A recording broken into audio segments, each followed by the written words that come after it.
Right breaking news చూస్తున్నాం. Delhi liquor scam కేసులో bail మంజూరు చేయాలని కోరుతూ ఎమ్మెల్సీ కవిత బెయిల్ పిటిషన్ దాఖలు చేశారు. ఆ బెయిల్ పిటిషన్ ఇవాళ సుప్రీంకోర్టులో విచారణకు రానుంది. Justice BR Gavai, justice Vishwanath ధర్మాసనం బెయిల్ పిటిషన్ పై విచారించనుంది.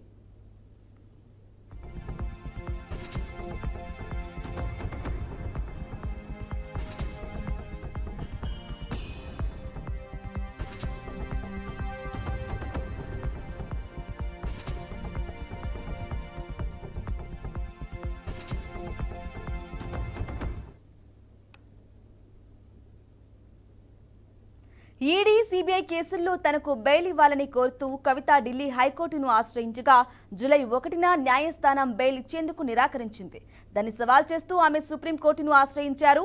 ఈ నెల 12న పిటిషన్పై విచారణ చేపట్టింది.